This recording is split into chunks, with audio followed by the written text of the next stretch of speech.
ನಡಿ ಈಗ ಶುರು ಮಾಡೋಣ. ಕೇಸರಿಯಿಂದ ಮನೋಲ್ಲಾಸ ಮನಸ್ಸು ಮತ್ತೇರಿ ಕುಣಿದಾಡಿದೆ ನೋಡು, ಮನಸ್ಸು ಮತ್ತೇರಿ ಕುಣಿದಾಡಿದೆ ನೋಡು. ಕ್ಷಣ ಕ್ಷಣವೂ ಆಚರಿಸಿ ಕೇಸರಿ ಹಬ್ಬ. ವಿಮಲ್ ಬಾಯಲ್ಲಿ ಹೇಳಿ ಕೇಸರಿ. ಹೀಗಿರುವಂತ ಕುತೂಹಲ. ಒಟ್ಟು ಕಾಂಗ್ರೆಸ್ ತಮ್ಮ MLAಗಳ ಆಧಾರದ ಮೇಲೆ, ತಮ್ಮ ಒಟ್ಟು MLAಗಳ ಆಧಾರದ ಮೇಲೆ 7 ಪರಿಷತ್ ಸದಸ್ಯರನ್ನ ಆಯ್ಕೆ ಮಾಡುವಂತ ಅವಕಾಶ ಕಾಂಗ್ರೆಸ್ಗೆ ಇದೆ. ಈ ನಿಟ್ಟಿನಲ್ಲಿ 7ಕ್ಕೆ ಸುಮಾರು 100ಕ್ಕಿಂತ ಹೆಚ್ಚು ಬಹಳ ಪ್ರಮುಖವಾಗಿ ನಾವು ಗಮನಿಸಬೇಕು ಆಕಾಂಕ್ಷಿಗಳಿದ್ದಾರೆ. ಹೀಗೆಲ್ಲ ಇರುವಾಗ ಕಾಂಗ್ರೆಸ್ ಒಂದು ಲೆಕ್ಕಾಚಾರದಲ್ಲಿ ಟಿಕೆಟ್ ಅನ್ನ ಕೊಡೋದ್ರಲ್ಲಿ ಪಟ್ಟಿಯನ್ನ ಫೈನಲ್ ಮಾಡಿ ಹೈಕಮಾಂಡ್ಗೆ ಕಳುಹಿಸಿಕೊಟ್ಟಿದೆ.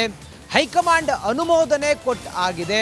ಇವತ್ತಿನ ಮಹತ್ವದ ಸಭೆಯಲ್ಲಿ ಒಂದು ಫೈನಲ್ ಆಗುತ್ತೆ, ಅಖೈರ್ ಆಗುತ್ತೆ.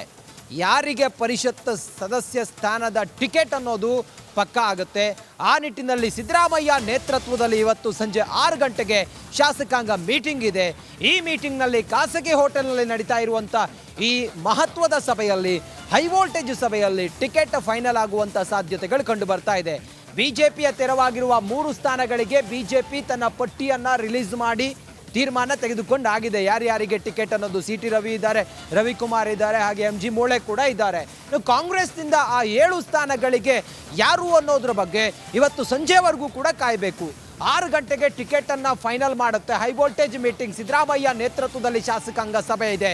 ಈ ಶಾಸಕಾಂಗ ಸಭೆಯಲ್ಲಿ ಪರಿಷತ್ಗೆ 7 ಸ್ಥಾನಗಳು, ಕಾಂಗ್ರೆಸ್ನಿಂದ ಆಯ್ಕೆ ಆಗೋದಕ್ಕಿರುವಂಥ ಸ್ಥಾನಗಳು. ಒಬ್ಬ ಪರಿಷತ್ ಸದಸ್ಯನನ್ನ ಆಯ್ಕೆ ಮಾಡಬೇಕಾದ್ರೆ 18 ಶಾಸಕರ ಬಲ ಬೇಕಾಗುತ್ತೆ. ಆ ನಿಟ್ಟಿನಲ್ಲಿ ಬಿಜೆಪಿಗೆ ತನ್ನ ಶಾಸಕರ ಒಟ್ಟು ಬಲದ ಆಧಾರದ ಮೇಲೆ ಮೂರು ಪರಿಷತ್ ಸದಸ್ಯರನ್ನ ಆಯ್ಕೆ ಮಾಡುವಂಥ ಅವಕಾಶ ಇದೆ. ಕಾಂಗ್ರೆಸ್ಗೆ 7 ಪರಿಷತ್ ಸದಸ್ಯರನ್ನ ಆಯ್ಕೆ ಮಾಡುವಂಥ ಅವಕಾಶ ಇದೆ. JDSಗೆ ಇರೋದೇ 20 ಜನ ಶಾಸಕರು, ಅದರಲ್ಲಿ ಒಬ್ಬರು ಪರಿಷತ್ ಸದಸ್ಯರನ್ನ ಆಯ್ಕೆ ಮಾಡೋದಕ್ಕೆ ಅವಕಾಶ ಇದೆ. ಈ ನಿಟ್ಟಿನಲ್ಲಿ ಬಿಜೆಪಿಯ ಪಟ್ಟಿ ಫೈನಲ್ ಆಗಿದೆ. ಕಾಂಗ್ರೆಸ್ನಿಂದ ಇವತ್ತು ಫೈನಲ್ ಆಗುತ್ತೆ. JDSನಿಂದ ಯಾರು ಎತ್ತ ಅನ್ನೋದು ಗೊತ್ತಾಗಬೇಕಾಗಿದೆ. ಇನ್ನಷ್ಟು ಮಾಹಿತಿಯೊಂದಿಗೆ ನನ್ನ ಕಲಿಗೆ ಸುರೇಶ್ ಈಗ ನೇರ ಸಂಪರ್ಕದಲ್ಲಿ ಜಾಯ್ನ್ ಆಗಿದ್ದಾರೆ. ಸುರೇಶ್, ಸದ್ಯಕ್ಕೆ ಬಿಜೆಪಿ ಪಟ್ಟಿ ಫೈನಲ್ ಆಗ್ತಾ ಇದ್ದಂತೆ ಕಾಂಗ್ರೆಸ್ನಲ್ಲಿ ಪಟ್ಟಿ ಫೈನಲ್ಗೆ ಕಸರತ್ತು ಹೆಂಗೆ ನಡೀತಾ ಇದೆ? ಎಷ್ಟು ಗಂಟೆ ಮೀಟಿಂಗು, ಯಾರ್ಯಾರು ಭಾಗಿಯಾಗ್ತಾರೆ ಸುರೇಶ್?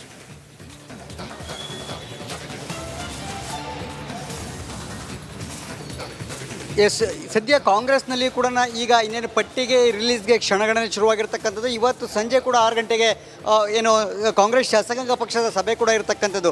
ಆ ಸಭೆಯಲ್ಲಿ ಈಗಾಗಲೇ ನಮಗಿರುವಂತಹ ಮಾಹಿತಿ ಪ್ರಕಾರ ಹೈಕಮಾಂಡ್ನಿಂದ ಪಟ್ಟಿ ಕೂಡ ಅಂತಿಮವಾಗಿ ಬಂದಿರತಕ್ಕಂಥದ್ದು. ಈ ಪಟ್ಟಿಯಲ್ಲಿ ಬಹುತೇಕವಾಗಿ, ಆದರೆ ಈ ಪಟ್ಟಿ ಸದ್ಯ ಕಾನ್ಫಿಡೆನ್ಷಿಯಲ್ ಆಗಿ ಇಟ್ಕೊಂಡಿರ್ತಕ್ಕಂಥದ್ದು. ಕಾರಣ ಇಷ್ಟೇನೆ, ಮತ್ತೆ ಆಕಾಂಕ್ಷಿಗಳು ಸಹಜವಾಗಿ ಬೇಸರ ಹೊರಹಾಕತಕ್ಕಂಥದ್ದು, ಮತ್ತು ಒಳ ಬೇಗುದಿ, ಅಸಮಾಧಾನ ಎಲ್ಲವೂ ಕೂಡ ಶುರುವಾಗುವ ನಿಟ್ಟಿನಲ್ಲಿ ಸದ್ಯ ಅದನ್ನು ಕಾನ್ಫಿಡೆನ್ಷಿಯಲ್ ಆಗಿ ಇಟ್ಟಿದ್ದಾರೆ ಅಂತಕ್ಕಂಥದ್ದು ನಮಗೆ ಕೆಲ ಆಪ್ತ ನಾಯಕರು ಮತ್ತು ಪಕ್ಷದ ಮೂಲಗಳು ಹೇಳ್ತಾ ಇರ್ತಕ್ಕಂಥದ್ದು. ಇಲ್ಲಿ ಪ್ರಮುಖವಾಗಿ ಏನು ಕಾಂಗ್ರೆಸ್ಗೆ ಬರ್ತಕ್ಕಂಥ 7 ಸ್ಥಾನಗಳ ಸಂಬಂಧಪಟ್ಟಂತೆ ಈಗ ಏನು ಕಾನ್ಫಿಡೆನ್ಷಿಯಲ್ ಆಗಿ ಒಂದು ಹೈಕಮಾಂಡ್ನಿಂದ ಬಂದಿರತಕ್ಕಂಥ ಪಟ್ಟಿ ಏನಿದೆ, ಆ ಪಟ್ಟಿಯ ಕುರಿತಂತೆ ಶಾಸಕಾಂಗ ಸಭೆಯಲ್ಲಿ ಚರ್ಚೆ ಆಗುವಂಥ ಸಾಧ್ಯತೆಗಳಿರ್ತಕ್ಕಂಥದ್ದು.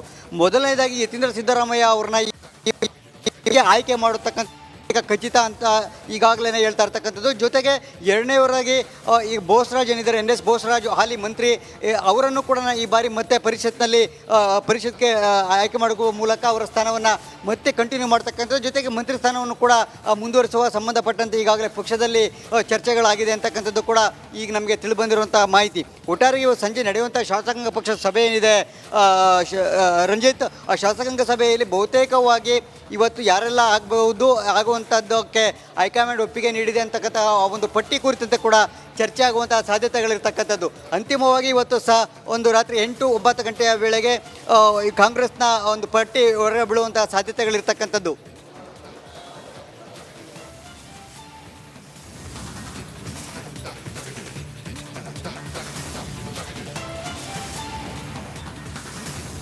ಓಕೆ, ಥ್ಯಾಂಕ್ ಯು ನಿಮ್ಮೆಲ್ಲ ಮಾಹಿತಿಗಾಗಿ ಸುರೇಶ್.